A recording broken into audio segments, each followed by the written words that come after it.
Aside from being number one and number two in the competition for total points against, what Collingwood and Adelaide are able to do defensively is setting them up towards future success. And whilst we all agree that Collingwood are going to be one of the preeminent teams come finals time, I still think the Crows are going underrated. And especially with a backline that isn't as celebrated as Collingwood's or even some others in the competition, they deserve their flowers as well. So let's talk about how these two teams are pulling off being the best defenses in the competition and what to look out for if your team is playing them in the run home. Let's do this.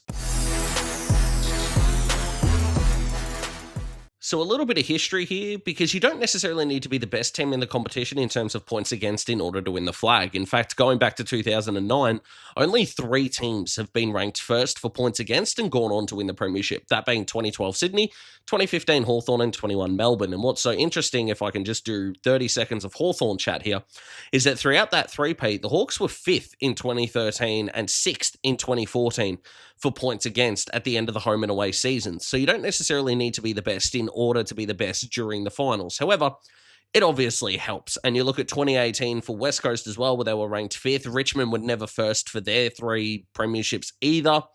And across the board, you've got a pretty decent thread there. But what we do know is that you still need to have, obviously, a top quality defense. In fact, if you take out the 18-team competition and go back to when we were just 16, the last time a team was ranked outside of the top 4 for points against and went on to win the flag was 2003 Brisbane, who, of course, did it pretty easily against Collingwood in the grand final. If we move on to sort of the next topic at hand here, whilst Collingwood and Adelaide are going to be the focus of the video a little bit later on, we still need to introduce all 6 teams in terms of points against in order to judge where they're at. And considering that we think that there are 9 teams that could play finals this year, 3 of them are, of course, not going to make this list. Who is on the list, though? Well, apart from the aforementioned Collingwood and Adelaide, we've also got Gold Coast, Hawthorn, Geelong, and Fremantle, which, of course, given the 3 teams that miss out, are GWS, Brisbane, and the Western Bulldogs. And whilst the Dogs especially offensively do look scary, it does kind of justify the fact that their defense is going to be a letdown, maybe, whether you still believe in their defense or not. But if offensively, if they can get things going, they're as dangerous as anyone. Granted, people were also saying that at the back end of last year, and they lost in the elimination final. I'm not saying that to be facetious. It's just what happened. So in terms of those 6 teams, where are they ranking and how are they doing defensively across the board with their numbers? All of these stats are just going to be opposition averages, not differentials or anything like that. We will get to that stuff a little bit later on, but this is just what you're letting your opponents do. Now, whilst, yes, I understand that this is going to be a little bit of stat cherry picking, but I'm going to back my ability to identify the most important defensive stats. So this is going to be a lot and very stats heavy, so come with me on this. I'll try to make it as entertaining as possible. But let's begin with ground ball inside 50. And the Magpies 5th, Crows 11th, Suns 7th, Cats 2nd, Hawks 13th. That's a little bit troubling for a Hawk supporter as I am. And the Dockers are 9th. In terms of marks inside 50, the Crows are leading the way there, but all 6 of those teams are in the top 7, which would be pleasing a lot of their fan bases. Scores per inside 50, 5 of those teams are in the top 7. The Hawks, again, struggling a little bit, being 10th. For scores from the defensive half, most of the teams there are doing really well. The Cats and the Dockers, surprising strugglers across the board. They're scoring from the forward half. The Pies are the best in the competition, with the Cats being 2nd. The Crows and the Suns, surprisingly, struggling a little bit in this area for being mid-table. In terms of scoring from the centre bounce, the Suns, one of the best in the competition, as well as the Hawks, Cats, and Magpies. The Crows being 6th is not that big of a deal, but maybe a worrying sign for the Dockers being 12th. In letting the opposition go from defensive 50 to scoring, the Magpies being bottom 6 is a genuine shock. The Hawks being 11th is, again, not great for them. The Dockers being 5th, the Cats 4th, Suns 7th, and the Crows are the best in the competition, and just allowing the ball to go from the defensive half to a score. My apologies, the Crows are the best in the competition. The Hawks 9th and Geelong 12th are big strugglers there, with the Suns, Magpies, and Dockers making up more of the top 6. Now, if we take those numbers and we do this golf style and just add up where those teams are at in order to get a totality number with the lowest score, because you want the best ranking possible, being the winners, you can see that out of the top 6 teams in the competition, Collingwood and Adelaide really separate themselves. The Pies with a totality score of 36, Adelaide 34, Suns 44, Cats 43, the Hawks 60, and the Dockers 55. And my initial thoughts on that is A, it's justified as to why Collingwood and Adelaide are the best for points against, but also eye test wise, why they're the two best defenses in the competition, because structurally they are backing up so well. Yes, they are not perfect, although I would argue that Adelaide's numbers there read better than Collingwood's do across the board.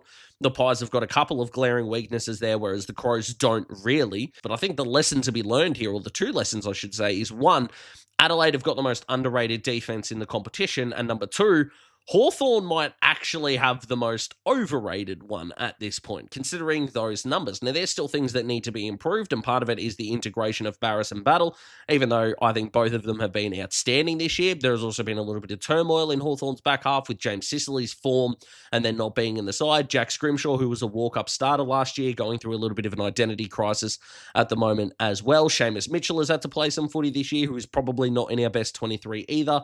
Blake Hardwick's been used as a swingman. Josh Weddle now has a back injury. But all of these things are going to add up. And if the Hawks don't get these things fixed, they're going to struggle come finals. So let's drop the other four teams here and let's get and really knuckle down on the Pies and the Crows. Now, in terms of the way that the teams actually stack up, they kind of set up their defense largely the same way.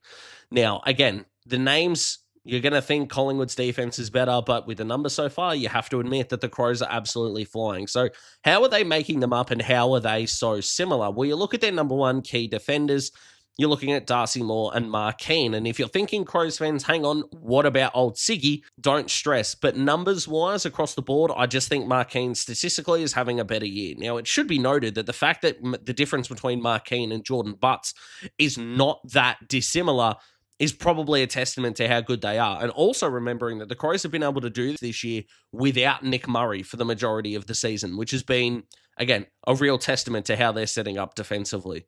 But then we go to the second key defender and you're looking at Billy Frampton v Jordan Butts, and both of them have been outstanding as well. I haven't really bought the Billy Frampton All-Australian hype that I've been seeing on social media a lot, but I definitely think that he has been in the upper echelon of key defenders this year, as has Jordan Butts.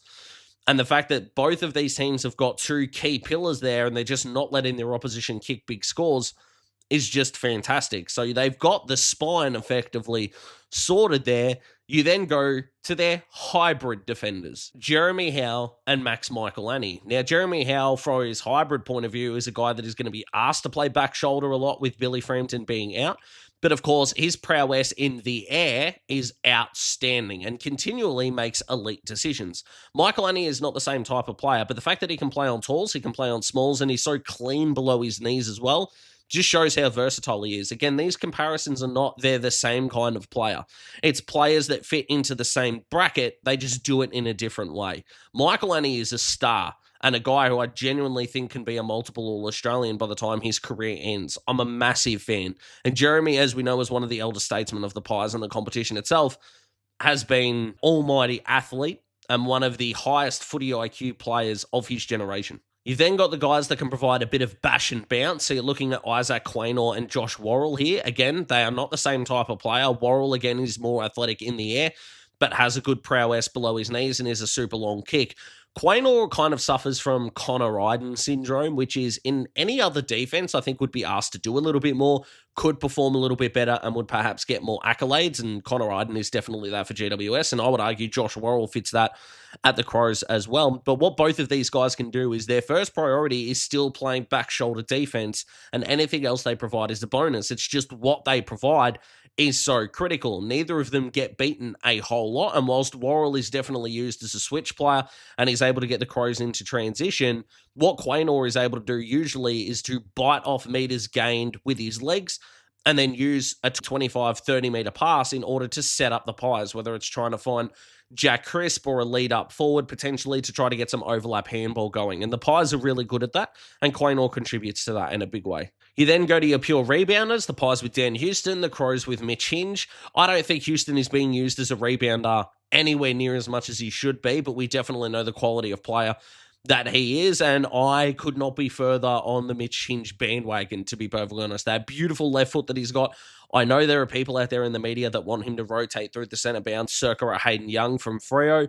What he's been able to do down there as a halfback who can come up to a wing and has played a wing role, especially more in the first half of the season, But his heat map is definitely showing that he is playing more down back. And if you want to call him a rebounding winger, if you want to, because he definitely is more defense focused, I suppose, or more defensive as that player, I'm still going to count him in this as well. Houston is a beautiful kick, as is Hinge. Has probably got him for pace. Houston has probably got him for the ability to impact in the forward half as well. You've then got your two-way wingers, so you're looking at Jack Crisp and Isaac Cumming. Now, to be fair, this is where Collingwood kind of separate themselves from the Crows here in terms of player quality, even though you're probably thinking most of the Pies have been better players that we've shown so far. There's no contest here. Now, I'm not saying Isaac Cumming has been terrible this season. I do think he has had a decent enough year, but Jack Crisp, not only for his durability, as we know, but his ability to get 20 disposals, meters gained off the charts, and the way that he is able to still indoctrinate himself into the play towards the end of the games just shows how good his aerobic running is. Again, Cumming is not a bad player to have on a wing. Jack Crisp is just an outstanding one that can work back defensively, can try to get forward and contribute on the scoreboard as well. We then go to our offensive wingers. So you're looking at your Steele Sidebottom and your Dan Curtin. Now, I would argue that Sidebottom is the all-Australian wingman at this point. I don't think there's been a better winger than him this season. Are they going to go down that path? Probably not, to be perfectly honest with you. I still think Hugh McCluggage is getting out one of those wing spots, and that's going to make a little bit of sense. But Steele has been amazing. Outside of his Anzac medal, of course, he has just taken the piss on a number of occasions, and the youthful exuberance of a 197-centimetre winger in Curtin has been extraordinary.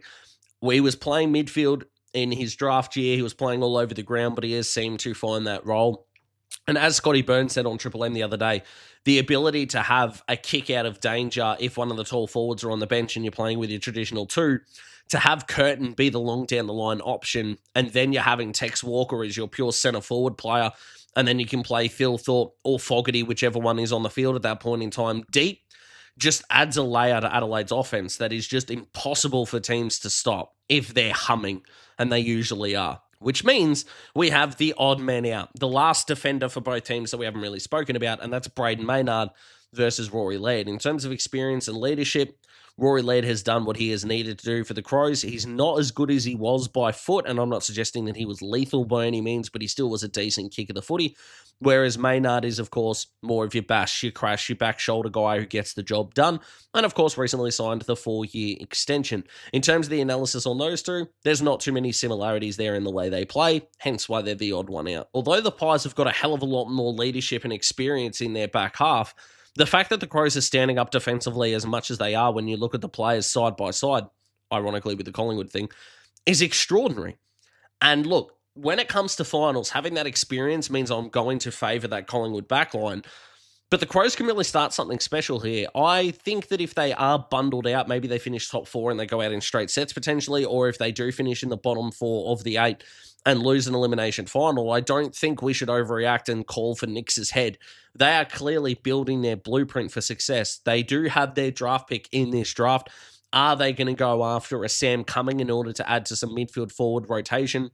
Potentially, we'll see how that goes. But right now, their back 7 is sorted. They don't need to touch that for a while. Outside of Rory Laird, none of those guys are old at all. And you add Nick Murray again to that mix, you're laughing. And as we are getting ourselves on track for the highest scoring season since 2013, the fact that these two teams combined have only conceded 100 points 3 times is genuinely astounding.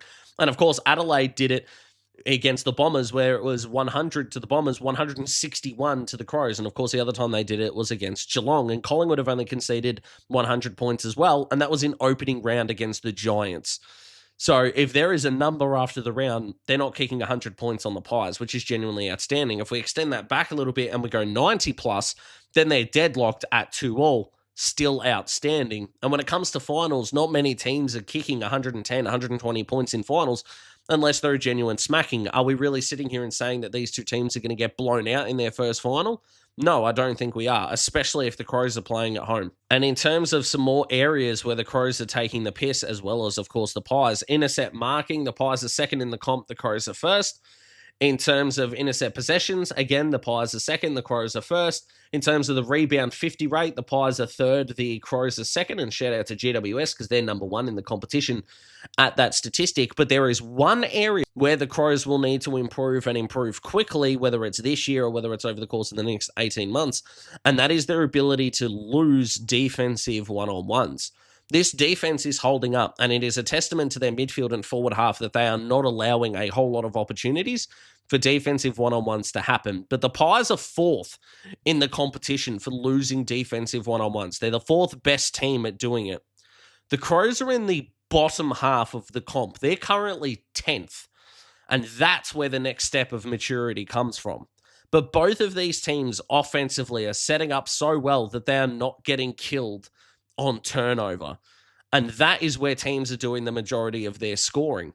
So whilst, yes, you've got the love for Victorian teams and the frothing over a Collingwood defense that I still think is the best in the competition, let's still give credit where it is due, and the Crows deserve plenty of it. And in the run home for both of these teams, as well as the other teams in this top 9, maybe it's not entirely about how much they score, but how much they defend.